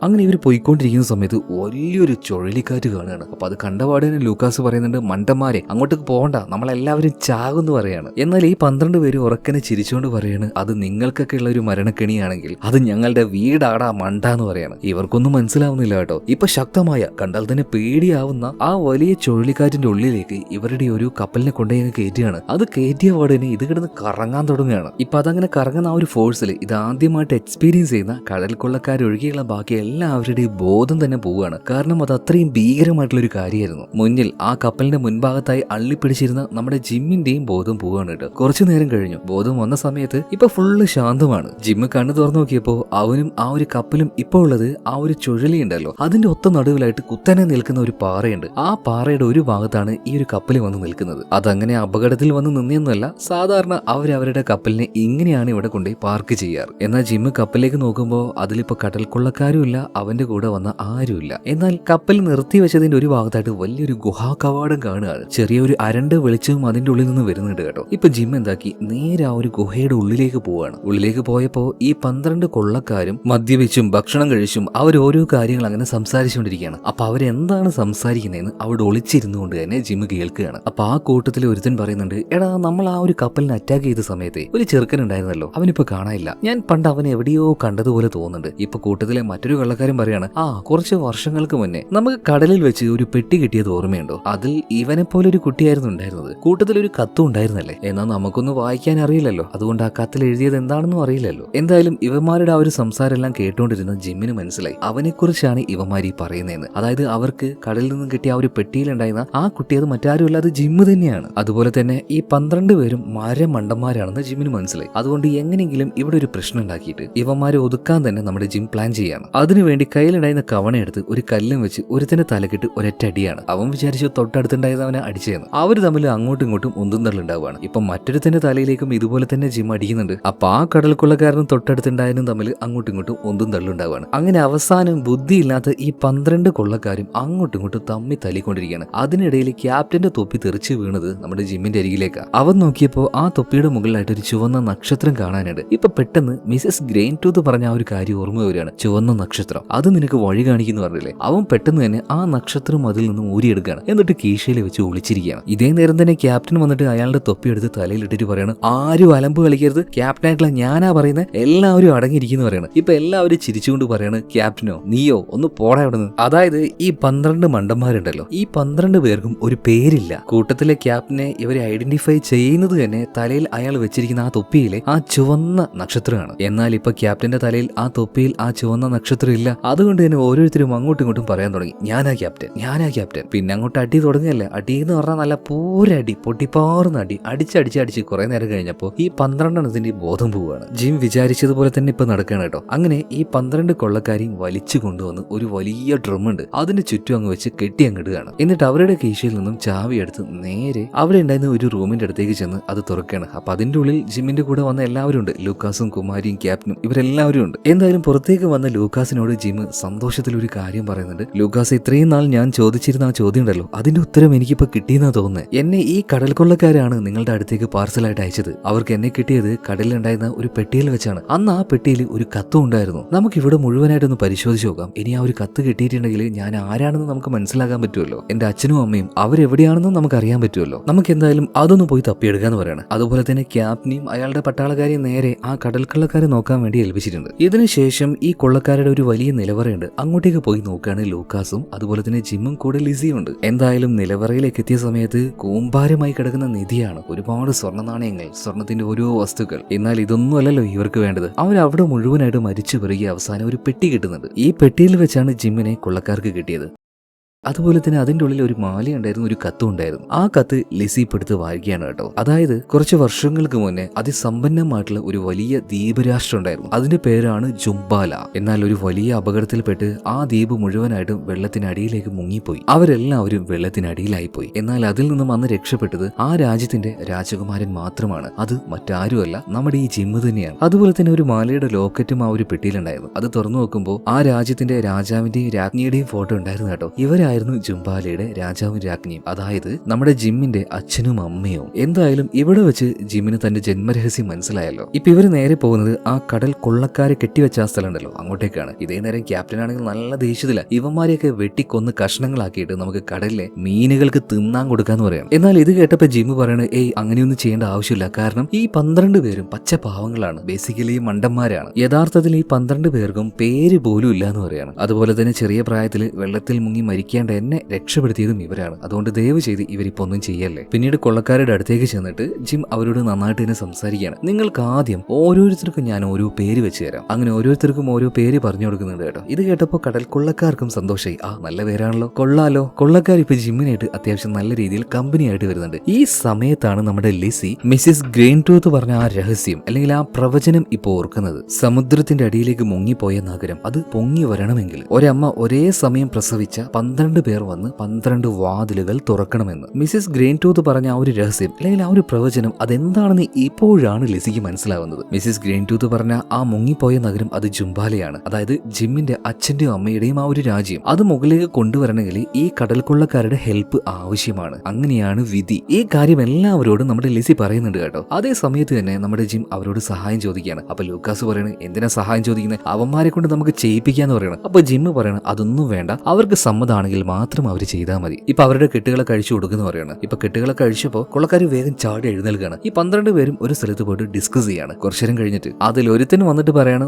ഓക്കെ, നിങ്ങളുടെ കൂടെ നിങ്ങൾ പറഞ്ഞ കാര്യം ചെയ്യാനായിട്ട് ഞങ്ങൾ തയ്യാറാണ്. ഇപ്പൊ ജിമ്മ് ചോദിക്കുകയാണ്, അല്ല അപ്പോ മിസ്സിസ് ഗ്രെയിൻ ടൂത്ത് പറഞ്ഞ ആ ഒരു 12 വാതിൽ അത് എവിടെയാ ചോദിക്കുമ്പോൾ, പേടിക്കേണ്ട, അത് ഇവിടെ തന്നെയാ, വാ ഞങ്ങൾ നിങ്ങൾ അങ്ങോട്ടേക്ക് കൊണ്ടുപോകുന്ന പറയണം. അങ്ങനെ 12 പേരും മുന്നോട്ടേക്ക് നടക്കുന്നുണ്ട്. അവരുടെ പിന്നാലെ തന്നെ ലൂക്കാസും ജിമ്മും പിന്നെ നമ്മുടെ ലിസിയും ഉണ്ട്. അങ്ങനെ ഇവരെല്ലാവരും ചെറിയൊരു ഇരുമ്പിന്റെ കവാടത്തിന്റെ അടുത്തേക്ക് എത്തുന്നുണ്ട്. 3 മൂന്ന് കടൽക്കൊള്ളക്കാർ പോയിട്ട് അത് പതിയെ മുകളിലേക്ക് വലിച്ചു പിടിക്കുകയാണ്. അതേ നേരത്ത് തന്നെ നല്ല ബലമുള്ള ഒരു മരത്തടി കൊണ്ടുപോയിട്ട് ലൂക്കാസ് അതിന്റെ അടിയിൽ വെക്കുകയാണ്. അങ്ങനെ ഇവരെല്ലാവരും അതിന്റെ അപ്പുറത്തേക്ക് കിടക്കുന്നുണ്ട്. നോക്കുമ്പോൾ വിശാലമായിട്ടുള്ള നല്ല ഭംഗിയുള്ള വലിയൊരു ഹാള്, ഇതിന്റെ ചുറ്റുമാണ് ആ 12 വാതിലുള്ളത്. അപ്പൊ അത് തുറന്നാൽ മാത്രമാണ് താഴ്ന്നു പോയ ആ ഒരു ദ്വീപ് മുകളിലേക്ക് വരുള്ളൂ. എന്നാൽ കൊള്ളക്കാർ ഒരു കാര്യം പറയുന്നുണ്ട്, നിങ്ങൾ എല്ലാവരും ഇവിടുന്ന് രക്ഷപ്പെട്ടു പോയിക്കോളൂ, കാരണം ഈ വാതിൽ തുറന്നു കഴിഞ്ഞാൽ എല്ലാവരും വെള്ളത്തിനടിയിലായി പോകും, ഞങ്ങൾ എങ്ങനെയെങ്കിലൊക്കെ രക്ഷപ്പെട്ടോളാം, നിങ്ങൾ പൊയ്ക്കോ എന്ന് പറയാണ്. അതുകൊണ്ട് തന്നെ ഇവര് 3 പേരും അവിടുന്ന് പോവാണ്. എന്നാൽ 3 പേരും ആ ചെറിയ കവാടം കഴിഞ്ഞ് അപ്പുറത്തേക്ക് കടന്നപ്പോൾ അതിന് താങ്ങായിട്ട് വെച്ചിരുന്ന ആ മരക്കമ്പ് അങ്ങോട്ട് പൊട്ടിപ്പോവാണ്. അപ്പൊ തന്നെ ലിസി ലൂക്കാസിനോട് പറയുന്നുണ്ട്, അയ്യോ അങ്കിൾ ഇനി എന്താ ചെയ്യാ, അവർക്ക് എല്ലാവർക്കും രക്ഷപ്പെട്ട് പുറത്തേക്ക് വരണമെങ്കിൽ ആ കവാടം വേണ്ടേ? അതിനൊരു വഴിയുണ്ടെന്ന് ലൂക്കാസ് പറയാണ്. അതായത് നിങ്ങൾ പൊയ്ക്കോ, ഞാൻ ആ വാതിലിന്റെ അടുത്ത് നിന്നോളാന്ന് പറയണം. അപ്പൊ തന്നെ ജിമ്മു പറയണ, ലൂക്കാസ് നിങ്ങളില്ലാതെ ഞാൻ പോവില്ല, എന്തായാലും നിങ്ങൾ കൂടെ വരണം എന്ന് പറയണം. അപ്പൊ ലൂക്കാസ് പറയണ, അതെങ്ങനെയാണ് ആ 12 പേരുടെ ജീവൻ പിന്നെ പോയില്ലേ? നീ ഒരു കാര്യം ആലോചിക്കണം, നിന്നെ രക്ഷിച്ചവരാണ് ആ 12 പേര്, അതുപോലെ അവരുടെ ജീവൻ നിന്റെ ദാനമാണ്. എന്തായാലും നിങ്ങൾ പോ, ഞാൻ അവരുടെ കാര്യം നോക്കിക്കോളാം. ഇത് പറഞ്ഞ് നിർബന്ധിച്ച് അവരവിടുന്ന് പറഞ്ഞു വിടുകയാണ്. ഇതേ സമയത്ത് തന്നെ ലൂക്കാസ് പോയിട്ട് കഷ്ടപ്പെട്ട ആ ഒരു വാതിൽ ഒറ്റയ്ക്ക് പോക്കി അവന്റെ ഷോൾഡറിൽ ഹോൾഡ് ചെയ്യാണ്. അപ്പോഴേക്കും ക്യാപ്റ്റനും അയാളുടെ ആൾക്കാരും അതുപോലെ തന്നെ ജിമ്മും ലിസിയും കൂടെ ആ ഒരു കടൽക്കൊള്ളക്കാരുടെ കപ്പലുണ്ടല്ലോ അതിലേക്ക് വന്ന് കയറിയിട്ടുണ്ട്. ഇതേ നേരം ആ 12 കൊള്ളക്കാരും ആ 12 വാതിൽ തുറക്കാൻ ശ്രമിച്ചുകൊണ്ടിരിക്കുകയാണ് കേട്ടോ. നല്ല ടൈറ്റ് ആണ്, എന്നാലും പതിയെ പതിയെ അവർ ഒരു ഓപ്പൺ ആക്കുന്നുണ്ട്. ചെറിയ ഗ്യാപ്പിലൂടെ നന്നായിട്ട് വെള്ളം വരാനും തുടങ്ങുകയാണ്. അങ്ങനെ 12 പേരും അവസാനം ആ 12 വാതിലും ഒരുമിച്ച് തുറന്ന സമയത്ത് ശക്തമായ വെള്ളം തന്നെ ഉള്ളിലേക്ക് വരികയാണ്. ഇവരെല്ലാവരും തെറിച്ചു പോയി വീഴുന്നുണ്ട്. അതേസമയം തന്നെ മുകളിൽ പൊന്തി നിൽക്കുന്ന ആ ഒരു കപ്പല്, അതുപോലെ തന്നെ കുത്തനെ നിൽക്കുന്ന ആ ഒരു പാറ, ഇത് പതിയെ പതിയെ താഴേക്ക് ഇറങ്ങി വരാൻ തുടങ്ങുകയാണ്. ആ സമയത്ത് ശക്തമായ ചുഴലിക്കാറ്റ് ഉണ്ടാകുന്നു കേട്ടോ. അങ്ങനെ കുറച്ചു നേരം കഴിഞ്ഞപ്പോഴേക്കും പൂർണ്ണമായിട്ടും ആ ഒരു പാറ വെള്ളത്തിനടിയിലേക്ക് പൂർണ്ണമായിട്ടും താന്നില്ലാതായി പോവാണ്. അതുപോലെ അവിടെ ഉണ്ടായിരുന്ന ആ ഒരു വലിയ ചുഴലിക്കാറ്റ് അതിപ്പോ കാണാനുമില്ല. കടൽ മുഴുവൻ ഇപ്പൊ ശാന്തമാണ്. ഇതേ നേരം തന്നെ ജിമ്മ് ലൂക്കാസ് വരുമോ എന്ന് നോക്കി വെള്ളത്തിലേക്ക് അങ്ങനെ നോക്കി നിൽക്കുകയാണ്. പെട്ടെന്നാണ് വെള്ളത്തിനുള്ളിൽ നിന്നും ലൂക്കാസ് മുകളിലേക്ക് വരുന്നത്. കൂടെ തന്നെ ആ 12 കൊള്ളക്കാരുണ്ടായിരുന്നു, എല്ലാവരെയും മുകളിലേക്ക് വലിച്ചു കയറ്റുന്നുണ്ട്. ഇതിനുശേഷം ഇവർ ഇനി നേരെ പോകുന്നത് നമ്മുടെ മൊറോലാൻഡിലേക്കാണ് കേട്ടോ. പോകുന്ന വഴിയിൽ ലൂക്കാസ് ഭയങ്കര വിഷമത്തിലാണ്. അപ്പൊ കാര്യം എന്താന്ന് ജിമ്മ് ചോദിച്ചപ്പോ, അത് പിന്നെ നിനക്ക് നിന്റെ രാജ്യമെല്ലാം കിട്ടിക്കഴിഞ്ഞില്ലേ, അപ്പൊ ഇനി എന്റെ കൂടെ ഉണ്ടാവില്ലല്ലോ, പഴയതുപോലെ ഞാനും എന്റെ എഞ്ചിനും നമ്മൾ ഒറ്റയ്ക്കായി പോവുമല്ലോ. അത് ആലോചിക്കുമ്പോൾ ചെറിയൊരു വിഷമം. ഇപ്പൊ ജിമ്മ് പറയാണ്, അങ്കിളെ നിങ്ങൾ എന്തൊക്കെയായി പറയുന്നത്, അതായത് എനിക്ക് എന്റെ രാജ്യം കിട്ടിയാലും ഒരിക്കലും നിങ്ങളെ വിട്ട് എനിക്ക് പോകാൻ കഴിയോ? അങ്ങനെ പോയി കഴിഞ്ഞാൽ പിന്നെ ജിമ്മുണ്ടോ? ഇനി എന്തെല്ലാം കിട്ടിക്കഴിഞ്ഞാൽ ഞാൻ എന്തായാലും മൊറോലാൻഡിൽ തന്നെ നിൽക്കുകയുള്ളൂ. ഇത് കേട്ടപ്പോൾ ലൂക്കാസിന് ഭയങ്കര സന്തോഷമാണ്. അങ്ങനെ ഇവര് നേരെ മൊറോലാൻഡിലേക്ക് എത്തിയ സമയത്ത് അവിടെ ഇവർക്കായിട്ട് വലിയൊരു അത്ഭുതം കാത്തു നിൽക്കണ്ടായിരുന്നു. കാരണം മൊറോലാൻഡ് എന്ന ഒരു കുഞ്ഞു ദ്വീപിന് പകരം ഇപ്പോൾ വലിയൊരു നഗരമാണുള്ളത്. ആ നഗരത്തിന്റെ ഏറ്റവും മുകളിലായിട്ട് ഒരു മലയുടെ മുകളിൽ ഒരു ഗോപുരം നിൽക്കുന്നത് പോലെ മൊറോലാൻഡും ഉണ്ട്. ആദ്യം ഇവിടെ എന്താ സംഭവിച്ചെന്ന് ഇവർക്ക് മനസ്സിലായില്ല. പിന്നീടാണ് മനസ്സിലായത്, കുറെ വർഷങ്ങളായിട്ട് ഈ വലിയ ജുംബാല എന്ന് പറഞ്ഞ നഗരം ഉണ്ടല്ലോ അത് കടലിനടിയിലൂടെ നീങ്ങിക്കൊണ്ടിരിക്കുകയാണ്. കൊള്ളക്കാരുടെ സങ്കേതമായ ആ വലിയ പാറ അത് താഴേക്ക് പോയ സമയത്ത് ജുംബാലാൻഡ് മുകളിലേക്ക് പൊന്തി വന്നു. അതുണ്ടായിരുന്നത് മൊറോലാൻഡിന്റെ അടിഭാഗത്തായിരുന്നു. വർഷങ്ങൾ കൊണ്ട് കടലിനടിയിലൂടെ ഒഴുകി നേരെ ഇവിടെ എത്തിയതാണ്. എന്തായാലും വിശാലമായ വലിയൊരു ദ്വീപായിട്ട് തന്നെ അത് മാറിയിട്ടുണ്ട് കേട്ടോ. എല്ലാവരും അങ്ങോട്ടേക്ക് ഇറങ്ങുകയാണ്, നേരെ മലയുടെ മുകളിലേക്ക് പോകുന്നുണ്ട്. അതായത് ഇതിന്റെ മുകളിലാണ് ഇപ്പോ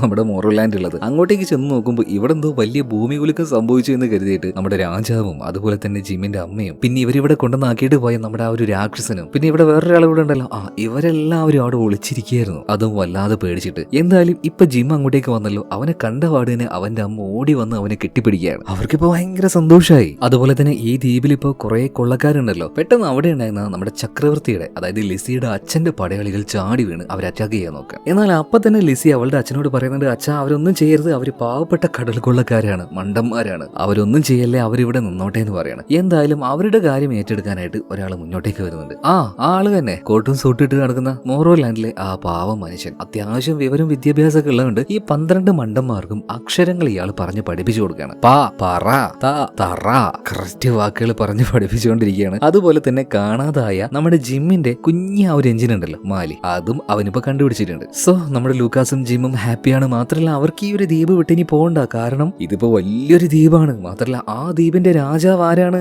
നമ്മുടെ ജിമ്മാണ്. അതിന്റെ ഒരു കുഞ്ഞി ഭാഗം മൊറോലാൻഡ്, അവിടുത്തെ രാജാവ് മാത്രമാണ് നമ്മുടെ പഴയ രാജാവ്. മാത്രമല്ല ഇവിടെ പുതുതായിട്ട് വന്നൊരു ദ്വീപല്ലേ, അതുകൊണ്ട് ഈ വഴി പോകുന്നവർക്കൊന്നും ഇതിനെക്കുറിച്ച് യാതൊരു ധാരണ ഉണ്ടാവില്ല. അപ്പൊ ഇതിലൂടെ പോകുന്നവർക്ക് യാതൊരു അപകട അപകടവും സംഭവിക്കാതിരിക്കാനായിട്ട് രാത്രിയാകുമ്പോൾ നമ്മുടെ രാക്ഷസൻ എന്താക്കും, ഒരു വിളക്ക് എടുത്തുകൊണ്ട് നേരെ ദ്വീപിന്റെ മറ്റൊരു ഭാഗത്ത് പോയിരിക്കും. എന്നിട്ട് അവൻ അങ്ങനെ വളർന്ന് വലുതായിട്ട് ആ വിളക്കും പിടിച്ച് നേരം വിളക്കുന്നത് വരെ നിൽക്കും. അവന് കിട്ടിയ ജോലി അവൻ നന്നായിട്ട് ചെയ്യും. അതുപോലെ തന്നെ ആ മരുഭൂമിയിൽ ആരും ഇല്ല എന്ന് പറഞ്ഞിട്ട് ഒറ്റയ്ക്ക് ജീവിക്കുന്ന അവനിപ്പോൾ ഒരുപാട് ആൾക്കാരാവും ചെയ്തല്ലോ. മാത്രമല്ല നമ്മുടെ ഹിപ്പോ ഡ്രാഗൺ ആണെങ്കിൽ ആ ഒരു കാന്തിക മലയുടെ ഭാഗത്ത് അവന് കൊടുത്ത ആ ഒരു ജോലിയും ചെയ്ത് അവനും അവിടെ ഹാപ്പിയാണ്. എല്ലാവരും ഹാപ്പിയാണ്. എല്ലാം നല്ല രീതിയിൽ തന്നെ ശുഭകരമായ അവസാനത്തിൽ ഈ കഥ ഇവിടെ നിർത്തുകയാണ്. അപ്പൊ എങ്ങനെ കഥ ഇഷ്ടമായോ? എപ്പോഴും ഒരുപാട് ലോജിക്കും അതുപോലെ തന്നെ ഭയങ്കര ത്രില്ലും വയലൻസും അങ്ങനെയുള്ള കഥകൾ മാത്രമൊന്നും കേട്ടാ പോരാ. ബേസിക്കലി എന്തിനാണ് സിനിമ കാണുന്നത്? കഥകൾ കേൾക്കുന്നത് എൻജോയ് ചെയ്യാൻ, കുറച്ചു നേരം കഥയുടെ ആ ഒരു ലോകത്തിൽ നിൽക്കാനായിട്ട്. എന്തായാലും ഈ ഒരു കഥയും ഈ ലോകവും നിങ്ങളെ ഭയങ്കരമായിട്ട് ഇഷ്ടപ്പെടുത്തിയിട്ടുണ്ടാവും എന്ന് ഞാൻ വിചാരിക്കുകയാണ്. അപ്പോൾ അടുത്ത വീഡിയോയിൽ നമുക്ക് വീണ്ടും കാണാം. അതുവരെ ഓക്കെ, ബൈ.